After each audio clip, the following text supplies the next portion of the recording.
ഇന്ന് തന്നെ ഡൗൺലോഡ് ചെയ്യൂ. കാണൂ നിങ്ങളുടെ ഫേവറേറ്റ് ഷോസ്.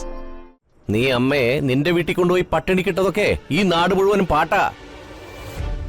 എന്നെ കൊണ്ടൊന്നും പറയിപ്പിക്കാതെ ഇയാളെ ഞാനിന്ന്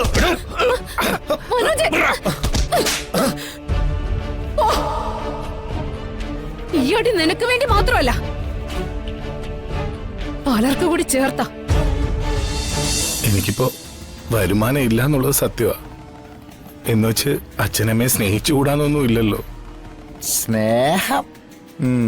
സ്നേഹം നടിച്ച് നീ ഒരു പെണ്ണിനെ ഇവിടെ നിറക്കി കൊണ്ടുപോയല്ലോ, എന്റെ മോൾ ഹരിതയെ.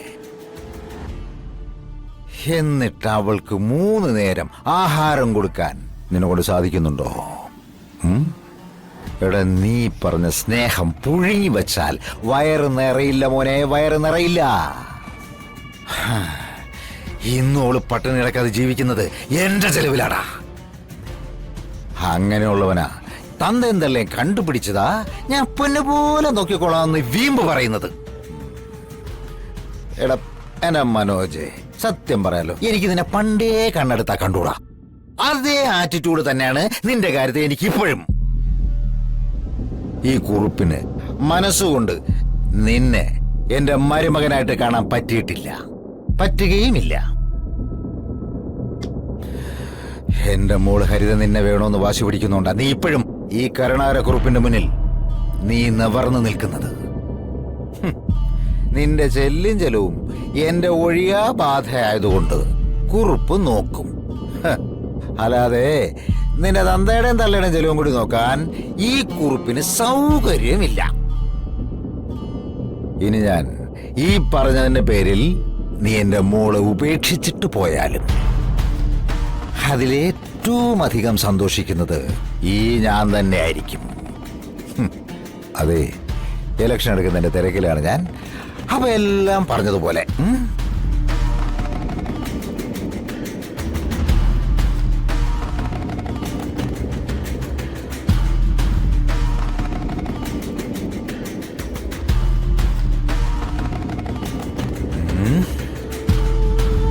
വേണ്ട വേണ്ട വേണ്ട, അത്ര കൂടിയൊന്നും വേണ്ടോ.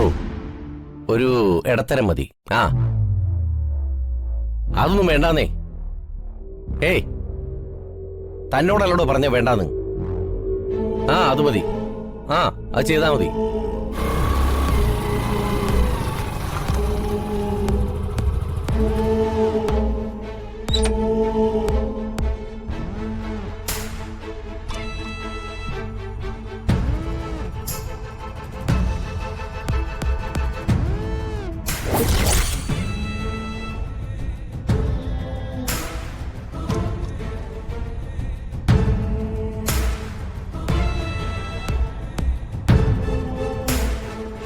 Okay okay. അത് വലിയ കുഴപ്പമില്ലാത്ത റേറ്റാ. ശരി, ഞാൻ പിന്നെ വിളിക്കാം. എന്റെ അച്ഛനും അമ്മ എവിടെ? അവരെ കാണാനില്ല. കാണാനില്ലെന്നോ? അവരെ നിങ്ങൾ എവിടെയാ അടിച്ചിറക്കി വിട്ടത്? അവരെ കാണാതായതിനെ നിങ്ങൾ സമാധാനം പറയണം. നീ ആരോട് ചോദിച്ചിട്ടാടാ ഈ റൂമിലേക്ക് ചാടിക്കേറി വന്നത്? ആദ്യം ഒരു മുറിയിലേക്ക് കയറി വരുമ്പോഴുള്ള സാമാന്യ മര്യാദ പഠിക്കടാ. ഒരു മര്യാദക്കാരൻ പാവപ്പെട്ട തന്തയും തളെ അടിച്ചിറക്കി അവരുടെ പണം പിടിച്ചു വാങ്ങാൻ നിങ്ങൾക്കാണോ മര്യാദ? അതേടാ, ഞാൻ ചിലപ്പോ ആവശ്യം വന്നപ്പോ അവരുടെ കയ്യിലുള്ള പണം തട്ടിയെടുത്തിട്ടുണ്ടാവും. അതെ, എന്റെ മിടുക്കടാ. നിന്നെ പോലെ തന്തയുടെ പെൻഷൻ തുക മുഴുവനും പറ്റിച്ചെടുത്ത് കള്ളും കുടിച്ച് പെണ്ണും പിടിച്ച് തീർത്തില്ലല്ലോ. അനാവശ്യം പറഞ്ഞ ഏട്ടനാണെന്ന് ഞാൻ നോക്കില്ല. കിടന്ന് ചെലക്കാതെ എന്റെ മുറിയിൽ ഇറങ്ങി പോടാ. ഇറങ്ങി പോവാൻ പറയാൻ ഇതാർക്കും പതിച്ചെന്ന വീടൊന്നും അല്ല, എനിക്കും കൂടി അവകാശപ്പെട്ട വീടാ. എന്തവകാശടാ? നിനക്ക് എന്ത് അവകാശാണ് ഉള്ളത്? ഞാൻ വാടക കൊടുക്കുന്ന വീട്ടിൽ നിന്ന് ഇറങ്ങി പോടാ. ജോലിക്കും കൂലിക്കും പോകാതെ പെണ്ണു പിള്ളയുടെ വാലും പിടിച്ച് നടക്കുന്ന നിനക്കൊക്കെ പോയി ചത്തുറ.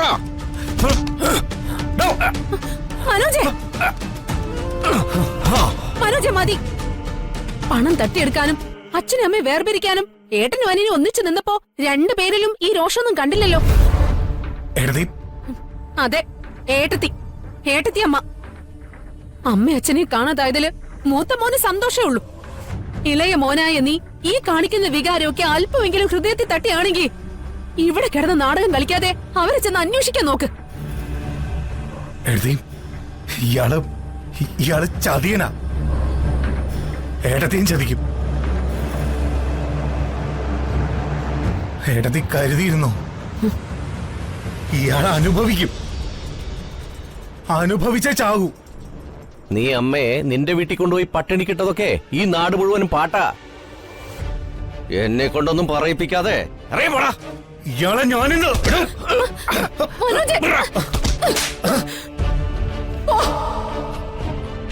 ഈ അടി നിനക്ക് വേണ്ടി മാത്രമല്ല,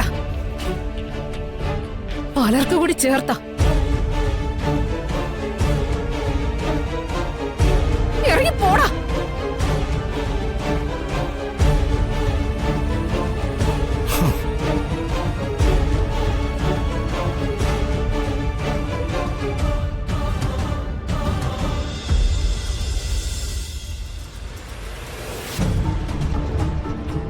സുയിത്രേ, മിണ്ടരുത്.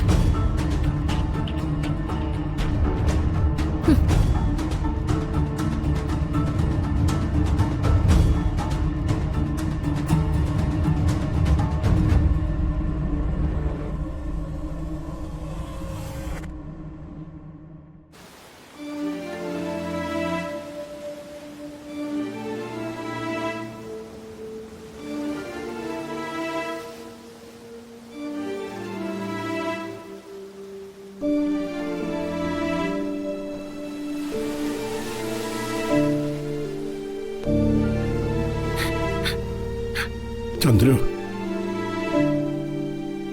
നഷ്ടബോധം തോന്നുന്നുണ്ടോ നിനക്ക്? അതിന് എനിക്കൊന്നും നഷ്ടപ്പെട്ടിട്ടില്ലല്ലോ മാധവേട്ട. അവസാന നിമിഷം അടുക്കുമ്പോഴും എന്റെ കയ്യെത്തും ദൂരത്ത്, കുറച്ചും കൂടി പറഞ്ഞ ശ്വാസദൂരത്തിൽ എന്റെ ജീവന്റെ ജീവനായവനുണ്ടല്ലോ. നീ നന്നായി സാഹിത്യം പറയുന്നു. എത്ര കണ്ടാലും മതിവരാത്ത കടലും ശാന്തമായി പതയുന്ന തിരമാലകളും മരണത്തിന്റെ മണം കൊണ്ടുവരുന്ന കാറ്റും ചിലപ്പോ സാഹിത്യം പറയിപ്പിക്കുന്നതായിരിക്കും.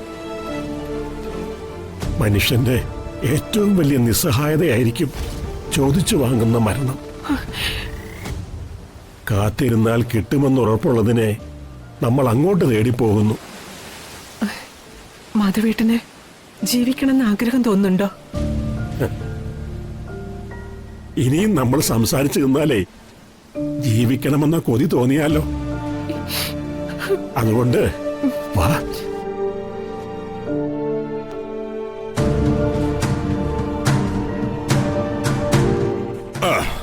സംഗീതേ, ദാ വരുന്നു.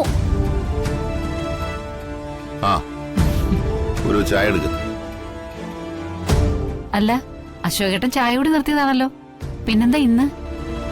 മാനത്തെ കൊട്ടാ